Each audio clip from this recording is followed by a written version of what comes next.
There's no feeling more intense than starting over. If you deleted your homework the day before it was due, as I have, or if you left your wallet at home and you have to go back after spending an hour in the commute. If you won some money at the casino and then put all your winnings on red but it came up black. If you got your best shirt dry cleaned before a wedding and then immediately dropped food on it. If you won an argument with a friend and then later discovered that they just returned to their original view.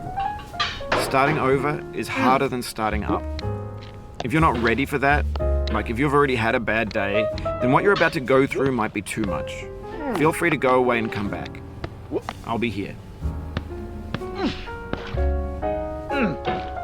Alright, thanks for coming with me on this trip. I'll understand if you have to take a break at any point. Just find a safe place to stop and quit the game. And don't worry, I'll save your progress, always, even your mistakes. This game is a homage to a free game that came out in 2002, titled Sexy Hiking.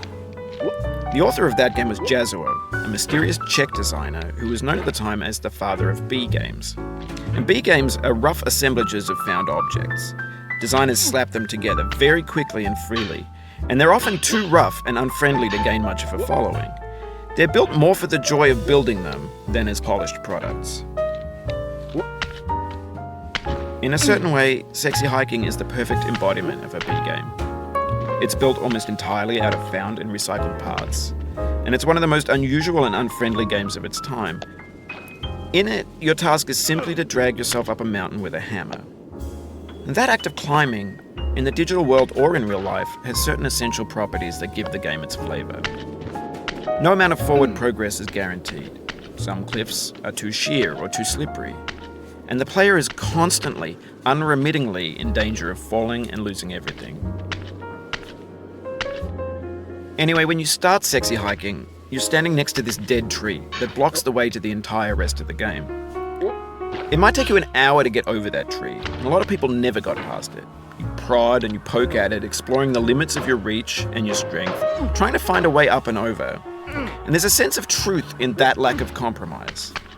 Most obstacles in video game worlds are fake. You can be completely confident in your ability to get through them once you have the correct method or the correct equipment or just by spending enough time.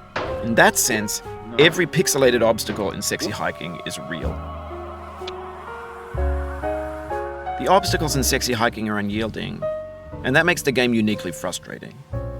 But I'm not sure Jazuo intended to make a frustrating game. The frustration is just essential to the act of climbing, and it's authentic to the process of building a game about climbing. A funny thing happened to me as I was building this mountain. I'd have an